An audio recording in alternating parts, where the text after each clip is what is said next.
So we're picking this up that you can just about call a barn find. My wife is buying this from her grandparents. It's been sitting here. This truck probably hasn't had 100 miles put on it in 2 years. It's a 92 C1500 that they have owned since 2000. All in all, the truck is really solid. It needs a dash. Seats are in amazing shape. Carpet's good. Headliner's good. Visors need replaced. But beneath this cover, there basically is no dash. 190,000 miles. And we hooked jumper cables to it and it fired right up. We were trying to clean the windows off, clean up, a couple years of dust off so we can see to take her home.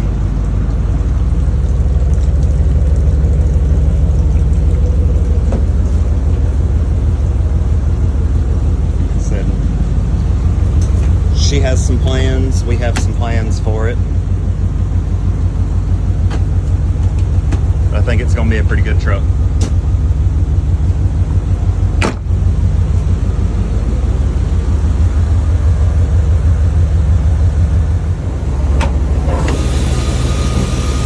Pretty much all original.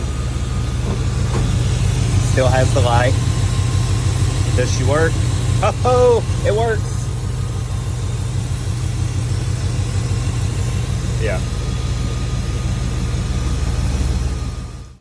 And so begins the saga of issues with a truck that has pretty certainly been driven less than 100 miles in 2 years. We had to flat tow it the rest of the way home because the truck is overheating.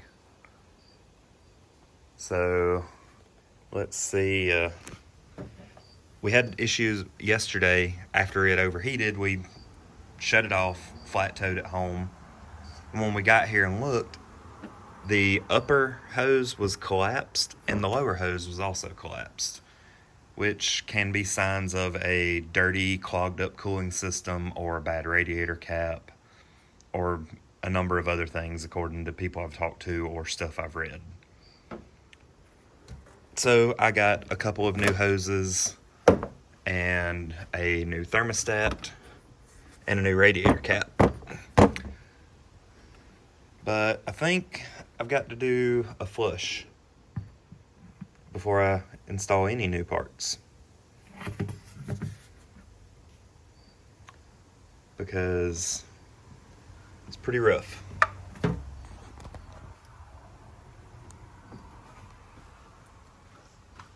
I mean, some of it is kind of as to be expected, but that's exceptionally bad. So I'm going to pull the thermostat and fire it up and run some flush through with the hose off.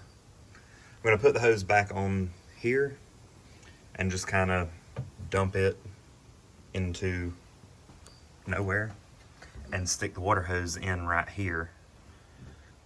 And well, that'll be second, sorry. Getting out of order. First, going to pull the thermostat, take the water hose, and just flush through with the lower hose disconnected. And then I will also flush through the radiator with the water hose.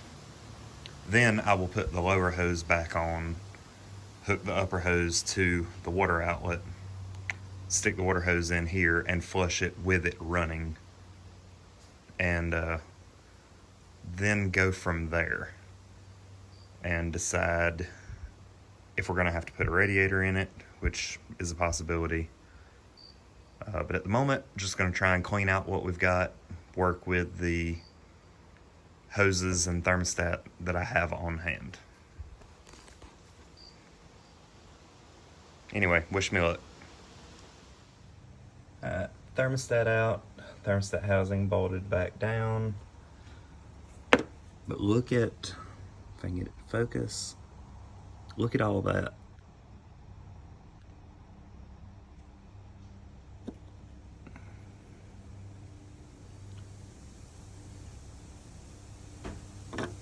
Yummy.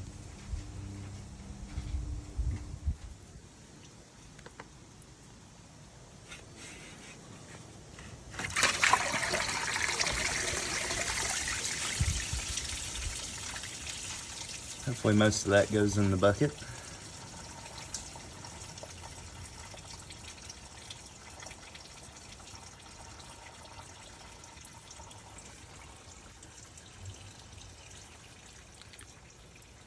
Yum.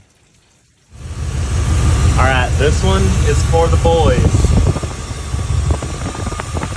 Because the boys will know what I'm preparing for. Gotta make sure to get all the dirt off the lid here. Make sure the inside of this ridge is all nice and clean. You know, you know.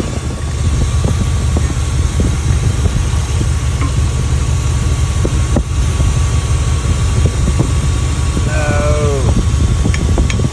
So close, but yet so far away. I tried. We tried and failed today. Just kidding, we're good.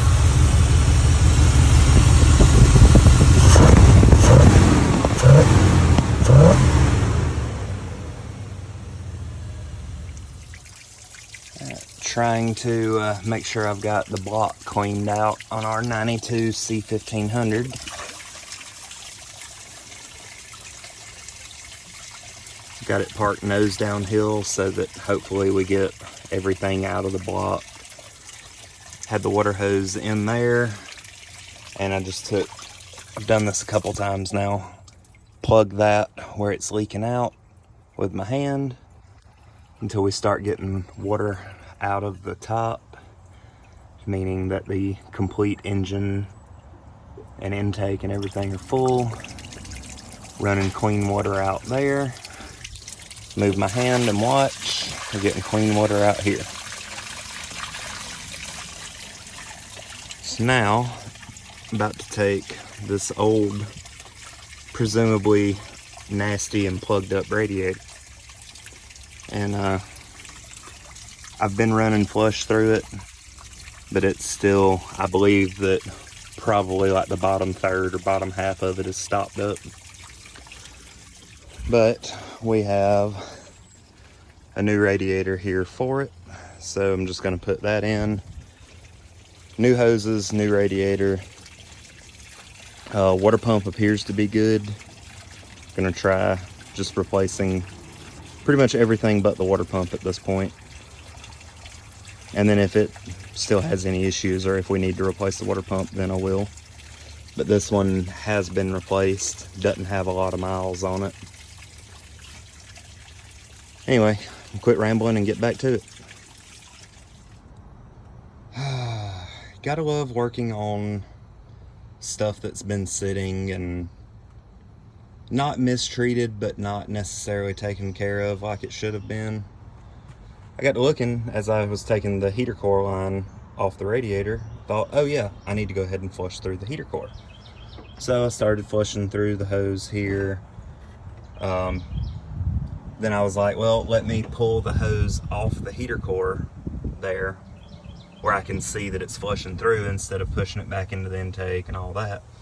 Well, while I was trying to get that loose, I felt this line all of a sudden get real flimsy.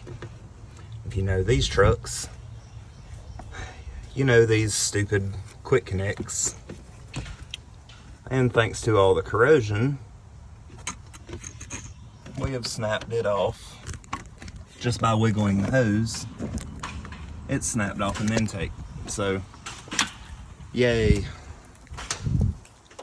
Luckily, I have a set of like pipe thread ease outs that I'd gotten to use for work.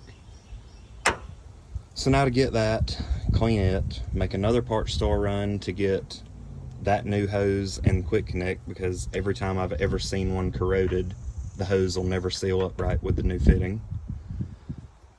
And we also picked up a new cap and rotor, plugs and wires and all, so I guess whenever my wife gets back, she's going to hop on and give me a hand with all that. Maybe I can get the cooling system done by the time she gets back home. Anyway, fun, yay. Well, I guess I was too confident or spoke too soon, because all the extractor did was chewed the fitting, and I, tapping it in, tapping on it, applying pressure as I was trying to turn it, it would get a good bite and then just rip the fitting apart. So now I guess the plan is I'm going to, as you can see, I've sprayed this down with a little bit of soapy degreaser, and I'm going to wash it and try and blow a bunch of this crap off with the water hose, and I guess it looks like we'll be pulling the freaking intake manifold. Yay.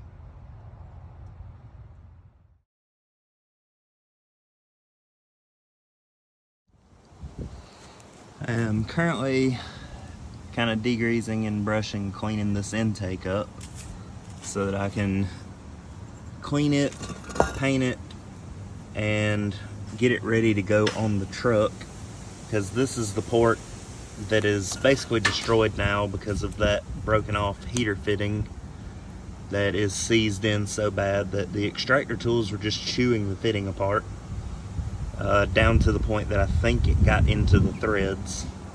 So I could probably repair it if I get the intake off, but if I'm going to take the intake off, my brother had this spare laying around, so I'm going to just go ahead and get this one ready and swap it.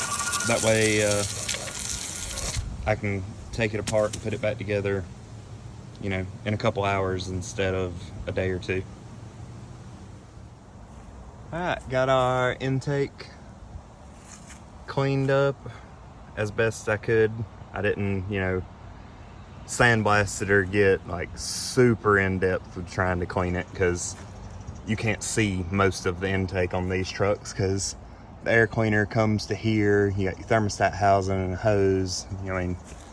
You really don't see much of it. But I had 2 partial cans of this laying around, so decided to finish them off, and I think it looks pretty sharp. Not that it matters, it's a stock TBI 350, but if you're already there, why not spend the extra few minutes and make it look clean? Now I'll have to clean and paint the valve covers. Let me know if you think I should do them in this or gloss black. When you only care a tiny bit about how the paint looks, and it's, the week before Thanksgiving and cold, and you're trying to paint things at,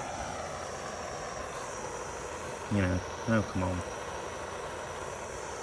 10 o'clock, so you preheat the part, and then you just gently warm it up and try to not catch it on fire. If it does catch it on fire, just blow it out. And ta-da! Same thing I did the intake in. And honestly, if this looks like trash in the morning, I'll just spray it flat black or gloss black. So I can't record this while I'm doing it because I don't have 3 hands, but if you're working on a small block Chevrolet and you don't have a distributor wrench handy, you can make do with a stubby wrench and a pry bar and a hammer. Ta-da! Got it broke loose. Now I can get it the rest of the way by hand. Very slowly.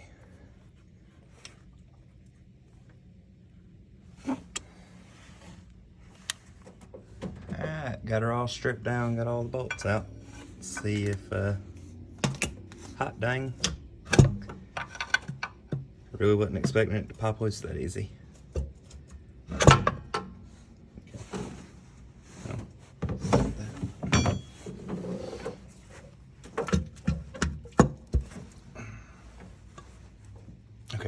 gotta set the phone down. Okay. Movie magic. Got that off. And there's our screwed up fitting that started this whole debacle. Inside this engine looks surprisingly great. I mean, this is a 190,000 mile truck, and so far as we know, it's the original engine. It has been in the family since like 101 or 110,000 miles back in 2001, and this is November of 2024. So either way, inside this engine looks amazingly clean, aside from the little bit of gunk that I just dropped in there. Thing to note on these trucks that don't have those rear coolant passages completely blocked off, the intake gasket has these little restrictors in it that only allow a small amount of water to pass through. So if you're working on one of these, that's an important note to remember. Anyway, how to clean all this up. Try and vacuum a bunch of that crap up to keep it out of the engine, and start cleaning the head surfaces. Alright, a couple of tips if you're working on, I mean, theoretically this works on just about any pushrod V8. As soon as you get your intake off, get some shop towels, paper towels or something, and lay in the valley before you start cleaning off your intake gasket and head surface and all that. That way you can catch as much of this debris as you can, keeps it, you know, out of the lifters, out of the valley, which would eventually lead into the oil pan if you didn't catch it all or vacuum it all out or whatever. And then if you notice the tape stripe on the firewall, that is so a reminder for myself, because I'm not getting this put back together tonight because it's late, but piece of tape on the rotor was pointing at that. No, it won't get the timing dead on, but it will get it help me get it close enough to get it started without, you know, multiple sets of trial and error. And then I have another piece on here that I'm using this video as a note, and kind of have a mental note that this tape on the body was pointed at that bolt. You know, if you don't work on these a lot, or, you know, anything that you don't work on a lot, say you've got a bracket with a funky bolt, stick it back in it. That way it helps you remember where all your like studs were for stuff, or if you've got a bunch of a different size bolt, like just put it back in the hole it came out of. Help keep yourself organized. That way you don't shuffle around and fight trying to figure out what bolts. Anyway, just a few of my little tips. Some of you may not care, and this may save you, some people, a lot of headaches, so you're welcome, I guess. Okay, got it apart, partially cleaned. I gotta do some more cleaning tomorrow, but I wanna get my shop vac, which is at a buddy's house. And yeah, tomorrow I'll get the valve covers off where they can be cleaned up and painted. Finish scraping these gasket surfaces, because obviously some of it's pretty rough. But got all the ports plugged up so that nothing gets down into them overnight. And I'm gonna move some tools, close the hood, and go get a shower and call it a night.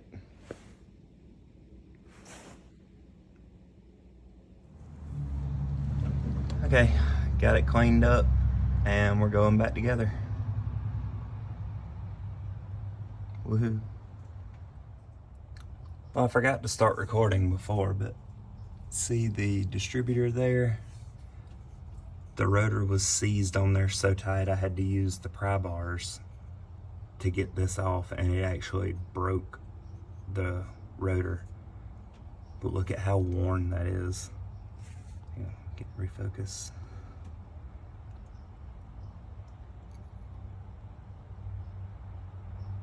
And I wiped the tip of this off already. There was a ton of chalky corrosion on the end of this. But then, check this out.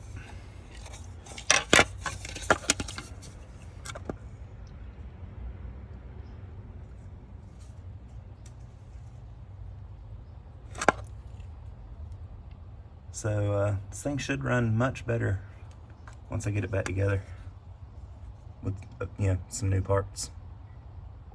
Alright, so since I'm not hooking the EGR back up, I left this off, which it was on that bracket with the ignition module, or I forgot what that's actually called. I believe it's an ignition module. So I took that off. The map sensor was on this ugly bracket that went right here and made it impossible to get to, anything in that corner. Sorry.